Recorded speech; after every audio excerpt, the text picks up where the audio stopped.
Ce que vous ne savez pas, les gens qui ont une bonne culture générale, il n'y a aucun sujet sur lequel ils sont nuls. Ils savent, ils ont tous les trous, par exemple. Si par exemple en mathématiques, je suis nul. Oui. Mathématiques. Les sciences, pardon, je suis nul. Ça, vous pouvez dire que je suis nul. Non, mais il n'y a pas que dans ce domaine-là que vous êtes nul. Non, mais il y a des domaines. Même dans le domaine théologique ou religieux ou la Bible, vous n'êtes pas fort. Je veux que vous aussi, il y a des domaines où vous n'êtes pas fort. Ah bon? Par exemple, le domaine des marchés financiers, par exemple. Est-ce que vous connaissez le domaine des marchés financiers, par exemple? De quel rapport? Oui, puisque vous me dites que vous connaissez tout. Mais je ne suis pas aussi calé qu'un spécialiste dans ce domaine-là. En général, ça n'implique pas de savoir tout sur un certain sujet. Non, mais c'est tout. C'est comme l'autre jour, Saïd, l'autre jour, il disait, moi, je suis très fort en culture sportive. Alors lui, le truc, c'est le sportif. Ou c'est le financier. À part de ça, il n'y a rien. Bon.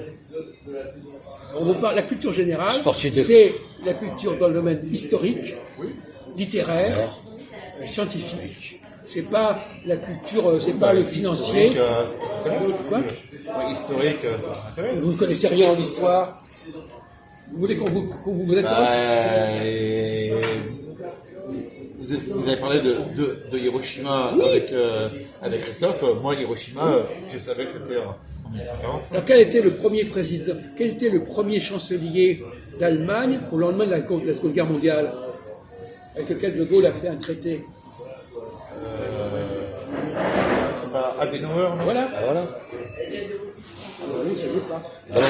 Donc je suis totalement analphabète Comment? Je le savais pas. donc je suis pas totalement analphabète Non, mais on teste. et stupide. Non, j'ai pas dit ça.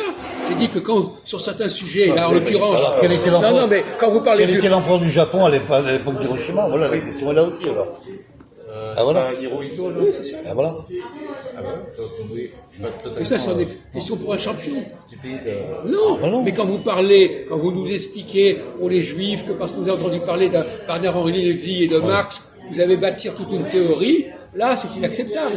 Oui, parce que c'est un écrivain, quand même. Comment? Non, il n'est pas seulement écrivain.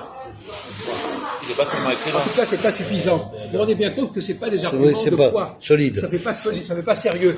Quand vous dites ça, c'est pas sérieux. Le mec, il dit Bernard-Henri Lévy, Karl Oui, Marx, c'est pas constructif. C'est pas Bernard-Henri Lévy, dire que Bernard-Henri Lévy, c'est pas quelqu'un de sérieux. Non, mais arrêtez de parler de ça.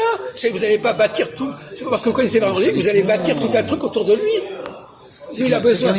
Il faut qu'il se persuade il se persuade que telle personne, il connaît cette personne-là, et cette personne-là, elle est incontournable, elle est fondamentale. Regarde tous les titres qu'il a Bernard-Henri Lévy, c'est pas seulement un écrivain. Voilà, c'est comme Jacques Albrand, il a plusieurs titres. Il n'est pas seulement historien, voilà. Mais néanmoins, il ne représente pas la totalité du judaïsme. Non. Oui, mais quand même. Non, je suis d'accord. Chacun a raison là-dessus. Oui, mais Vous extrapolez, comme on dit en français. Vous extrapolez. Vous prenez d'un cas, vous en faites une généralité. Je peux trouver encore d'autres cas. Oui, mais de toute façon, ça vous autorise pas à dire que tous les juifs sont comme ceci ou comme cela. Ça vous autorise à aucune généralisation. Pour toi, Bernard-Henri Lévy, c'est une personne intellectuellement écrivain, donc tu te bases sur son activité. Tu te bases pas sur l'individu de ce qu'il est. Non, Voilà. mais pas ça, il s'agit pas de ça. Il s'agit pas de ça. Il s'agit il connaît pas il y a des tas de, vous sortez une cinquantaine d'auteurs juifs. Bien sûr. Que vous ne connaissez pas, que vous n'avez jamais lu. Bon.